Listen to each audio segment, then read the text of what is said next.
हम लोग के गार्जियन स्वरूप बहुत ही सीनियर पूर्व मंत्री, पूर्व में कई मंडलों कोऑर्डिनेटर रहे और आज सम्मानित जिले के अध्यक्ष आदरणीय बाबूलाल वोरा साहब, सम्मानित साथियों, मैं आज के अवसर पर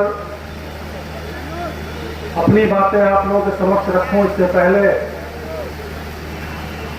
भारतीय संविधान के निर्माता, भारत रत्न ही नहीं विश्व रत्न परम पूज्य बोध सत्य बाबा साहब डॉक्टर B.R. अम्बेडकर एवं DS4 वामसे बहुजन समाज पार्टी के संस्थापक मानव मसीहा श्री कांसीराम साहब सहित समय समय पर इस देश में पैदा होने वाले सभी संतों, गुरुओं, महापुरुषों के चरणों में हृदय की गहराइयों से श्रद्धा के समर्पित करता हूँ। सम्मानित साथियों, आज मानव मसीहा श्री कांसीराम साहब के समर्थक साथियों ने मिलकर जो कार्यक्रम आयोजित किया है, इस विशाल कार्यक्रम में मुख्य तौर पर मुख्य अतिथि हम लोगों के गार्जियन, लोकसभा और राज्यसभा में सांसद रह चुके, उत्तर प्रदेश ही नहीं उत्तर प्रदेश के बाहर भी इस पवित्र कार्यक्रम को आगे बढ़ाने वाले कार्यक्रम के मुख्य सेक्टर प्रभारी। देश को लोग विश्वगुरु कहा करते थे, लोग कहा करते थे, परिभाषित किया करते थे कि इस देश में दूध गंगा वहां करती है। अपने अपने तरीके से लोग, जब विदेशी लोग यहाँ आया करते थे भ्रमण करने, राजदूत आया करते थे, तो इस देश में सम्मानित साथियों जो व्यवस्थाएं थी, जब हमारे आपके पूर्वज का शासन था, हमारे आपके लोग इस देश में जो तथागत बुद्ध की विचारधारा के आधार पर देश का संचालन कर रहे थे, मेरे भाइयों, यह देश इस दुनिया में विश्वगुरु कहा जाया करता था, विश्वगुरु कहा जाया करता था। यहाँ पर बैठे हुए सम्मानित साथियों 85-90% लोग इस देश में रहने वाले सभी चार धर्म मजहब से पैदा होने वाले, जो दबाए गए लोग थे, जो दबे लोग थे, जो मजलूम लोग से सताए गए लोग थे, ऐसे लोग इस समाज में पैदा हुए हैं। उनके सभी लोगों के समाज के लोग कभी इस देश में शासक हुआ करते थे, शासक हुआ करते थे, इस देश में शासन किया करते थे, और जो उनकी शासन की जो नीतियां थी, उस नीति के आधार पर उनका जो चरित्र था, उनका जो व्यवहार था, उनका जो समाज का निर्माण करने का जो तरीका था, उसके आधार पर सम्मानित साथियों इस देश को परिभाषित किया गया कि यह भारत देश विश्वगुरु है, यह भारत देश विश्वगुरु था। और सम्मानित साथियों, मैं अपनी बात को संक्षिप्त करना चाहता हूं। यह विश्वगुरु जिस देश को कहा गया, ऐसे देश में सम्मानित साथियों आज जो लोग 2 वक्त की रोटी के लिए मोहताज हैं, दर बदर ठोकर खा रहे हैं, जिनकी बहन बेटियों की इज्जत आबरू लूट रही है, जमीन जायदाद छीना जा रहा है, घर मकान कब्जा किया जा रहा है, ऐसे लोगों के समाज पैदा होने वाले राजाओं महाराजों को सम्मानित साथियों छल करके, कपट करके, उनकी हत्या करके, उन्हें बेवकूफ बनाकर, धोखा देकर सम्मानित साथियों आज बहुजन समाज के लोगों हमको आपको गुलाम बना दिया गया।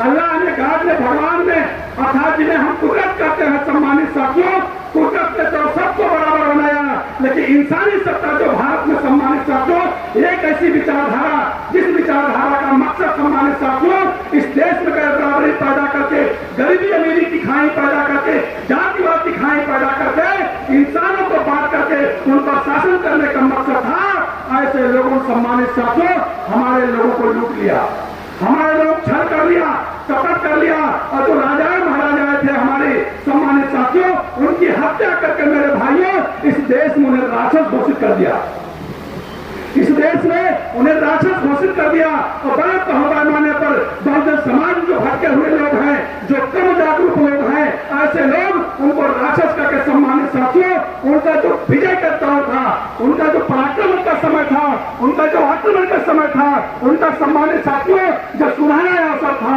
उस अवसर को सम्मानित साथियों तरह तरह की ऐसी भ्रांतियां पैदा करके त्योहार बना दिया गया कि हम अपने जो गौरवशाली इतिहास को याद करके अपने स्वाभिमान को जगाना चाहिए, उस स्वाभिमान को जगा करके गुलामी की तरफ बढ़ने काम करते हैं सम्मानित साथियों। आदरणीय बहन कुमारी मायावती जी ने जो संतों गुरु महापुरुषों के नाम पर स्मारक पार्क बनाया, जिला बनाया, यूनिवर्सिटियां बनाया, सम्मानित साथियों उस प्रदेश का निर्माण किया, उसके पीछे यही खेत हो गया है, लोगों ने जट लिया है। ऐसे समाज का जब इतिहास बनाएंगे उनका स्वाभिमान जगेगा, और जिनका स्वाभिमान जगेगा वो इस प्रदेश में, इस देश में शासक बन जाएंगे। लेकिन सम्मानित साथियों दुर्भाग्य है, दुर्भाग्य हमारे लोग सम्मानित साथियों शासक नहीं बन पा रहे हैं। जरा सोचिए, वो चाहे सम्मानित साथियों ज्योतिबा फूले साहब हो, चाहे छत्रपति साहू महाराज हो, चाहे नारायण गुरु हो, सम्मानित साथियों, चाहे परम पूज्य बोध बाबा साहब डॉक्टर B.R. अम्बेडकर समेत पेरियार साहब से लेते हुए सम्मानित साथियों, तमाम महापुरुष हमारे जितने पैदा हुए वो सब सम्मानित साथियों इस देश में गैर बराबरी को खत्म करके इंसानियत भाईचारा कायम हो, इसके लिए संघर्ष किया सम्मानित साथियों। उसी संघर्ष के आधार पर परम पूज्य बोध बाबा साहब डॉक्टर B.R. अम्बेडकर ने अपना व्यक्तिगत जीवन त्याग करके सम्मानित साथियों इस मूवमेंट को बनाया, इस आंदोलन को बनाया। ये आंदोलन चलाकर सम्मानित साथियों इस देश में फिर से हम हुक्मरान बनेंगे और राजतंत्रात्मक व्यवस्था खत्म करके बाबा साहब डॉक्टर B.R. अम्बेडकर ने लोकतंत्रात्मक व्यवस्था बनाकर सम्मानित साथियों हमको आपको संविधान देकर हमारे आपके बीच से चले गए। 60 और 70 का दशक रहा सम्मानित साथियों, जब बाबा साहब हमारे आपके बीच नहीं थे तो मानव मसीहा कांसीराम साहब का उदय हुआ। मानव मसीहा कांसीराम साहब का उदय हुआ। हमारे साथियों ने बताया, उनके चतुर्थ के कर्मचारियों ने सम्मानित साथियों आदरणीय दीना भाना साहब ने उनको सम्मानित साथियों महापुरुषों के बारे में बताया, बाबा साहब द्वारा लिखी गई किताबों के बारे में बताया। सम्मानित साथियों उनके स्वाभिमान को जगाया और जब जगाया तो मानव मसीहा कांसीराम साहब सम्मानित साथियों संक्षिप्त में कहना चाहता हूँ, मानव मसीहा कांसीराम साहब जब जागे कि मेरे भाइयों पैदल चल करके हजारों किलोमीटर साइकिल चला करके गांव गलियों चक्की चौराहों में जाकर के सम्मानित साथियों सूखी रोटी खाकर मेरे भाइयों सम्मानित साथियों मानव मसीहा कांसीराम साहब इस कारवां को आगे बढ़ाने का काम किए। मानव मसीहा कारवां साहब इस कारवां को आगे बढ़ाने का काम किए और सम्मानित साथियों DS4 काउंसिल बना के बहुजन समाज पार्टी बना करके 4 बार सम्मानित साथियों सरकारें हमारी बना दिए।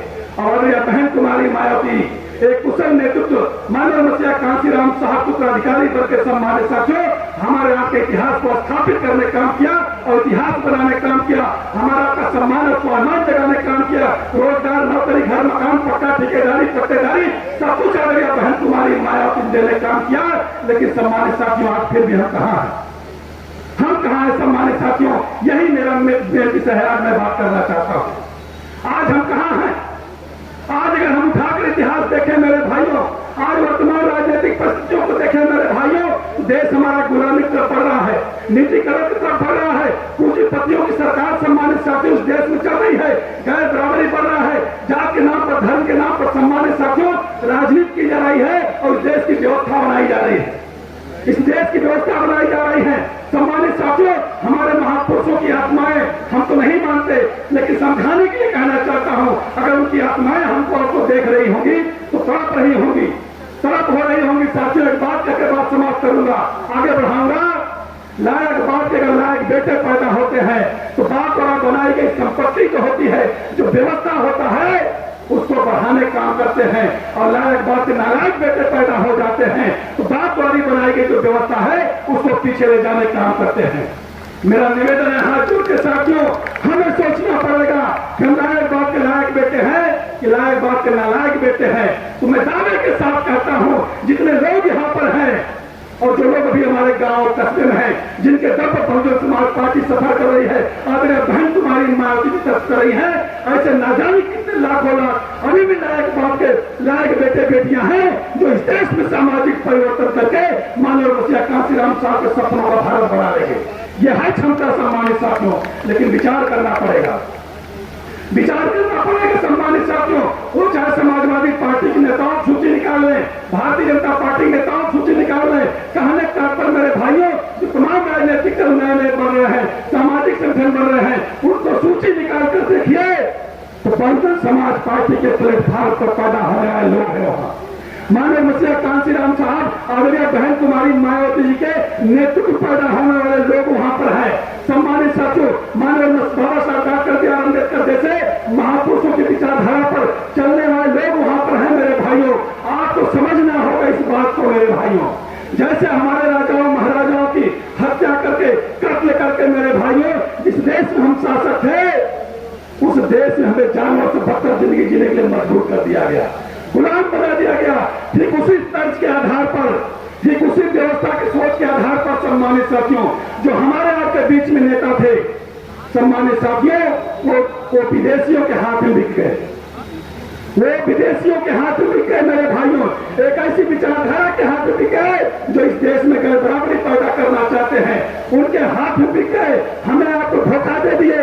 जब उनका मकान घर पक्का बन गया, रोजगार नौकरी हो गई, बेटियां बेटे विदेश रहने लगे, तो सम्मानित साथियों, बहुजन समाज पार्टी की नेता आदरणीय बहन कुमारी मायावती जी पर अंगुली उठाते हैं, बहुजन समाज पार्टी पर अंगुली उठाते हैं और सम्मानित साथियों कमियां गिनाने काम करते हैं, हमारे आपके बीच में नकारात्मक माहौल पैदा करना चाहते हैं। मेरा आपसे प्रश्न है सम्मानित साथियों, आपके माध्यम से उन लोगों से प्रश्न कर लेना, अगर आप सच्चे अम्बेडकरवादी हो, अगर आप सच्चे बहुजन समाज पार्टी के सिपाही थे, अगर मान्यवर साहब के अनुयायी हैं, तो आपको अगर बहुजन समाज पार्टी कंधाने लगी, बदबू करने लगी, बहुजन समाज पार्टी अच्छी नहीं लगी, तो आप बहुजन समाज पार्टी से बड़ी लाइन खींच के दिखा दिए होते। और बहुजन समाज पार्टी की विचारधारा जो है उससे बड़ी लाइन खींच के दिखा दिए होते। अगर आप लायक बाप के लायक बेटे थे तो अपने खून पसीने से खींचकर, जैसे हमारे महापुरुषों ने अपने जीवन को त्याग करके, अपनी नौकरी छोड़ करके, अपने बीवी बच्चों को कुर्बान करके इस नियमन को सींचा है। अरे आपको बहन जी ने सांसद विधायक मिनिस्टर बनाया, बहुत ताकत दिया, आप सारी सुख सुविधा का आनंद ले चुके थे और आप त्याग कर दिए होते कि दोबारा मुझे विधायक नहीं बनना है, सांसद नहीं बनना है, मिनिस्टर नहीं बनना है। ये तो पवित्र मिशन है, इस मिशन और मूवमेंट के लिए अपनी बची हुई जिम्मेदारी कुर्बान कर दूंगा। तब मैं समझता राम बाबा साहब और मानव साहब के अनुयायी हो, तब आप अंगुली उठाते तो मैं आपकी बात पर विचार करता। इसलिए साथियों मैं कहना चाहता हूं मेरे भाइयों, हमारे अपनों ने मुझे धोखा देना शुरू किया है। हमारे कलर के लोग, हमारे बीच में रहन सहन करने वाले लोग, हमारे नात रिश्तेदार लोग, हमारी जाति आदमी लोग जो कांग्रेस, भारतीय जनता पार्टी, समाजवादी पार्टी जैसे गैर बराबरी की व्यवस्था की सोच रखने वाले लोगों के हाथ में बिक गए हैं। उनको देख करके आत्मनोबल मत गिराओ। अरे अपने के देखो, इधर बैठे मंच पर लोग देखो, गांव गलियों में जो बहन जी का जिंदाबाद करते हैं, बहुजन समाज पार्टी का झंडा लेकर चलते हैं, उनको देखकर मेरे भाइयों प्रेरणा लेकर के मनोबल बढ़ा करके इस आंदोलन को हमको आपको बढ़ाना है मेरे भाई। इस आंदोलन को हमको आपको बढ़ाना है, क्योंकि सम्मानित साथियों हम लोग भी दुनिया से चले जाएंगे, हम लोग भी दुनिया से चले जाएंगे। जैसे हमारे महापुरुषों ने अपना जीवन त्याग करके हमारे भविष्य का निर्माण किया, वैसे हमारा आपका कर्तव्य होता है अपने वर्तमान को त्याग करके, अपने सुख सुविधा को त्याग करके मेरे भाइयों बहुजन समाज के लिए अपने आप को निर्माण, अपने आप को त्याग कर दें, हमारे आने वाली पीढ़ियों के लिए अपने आप को निछावर कर दें। यही सच्ची श्रद्धा होगी और महापुरुषों को सच्ची श्रद्धांजलि होगी और मानव मुझे कांसी राम साहब के प्रति सच्ची श्रद्धांजलि होगी। इसी के साथ आपका अभिवादन करते हुए, आपका धन्यवाद ज्ञापित करते हुए, माननीय मुख्य अतिथि का स्वागत करते हुए अपनी बात समाप्त करता हूँ।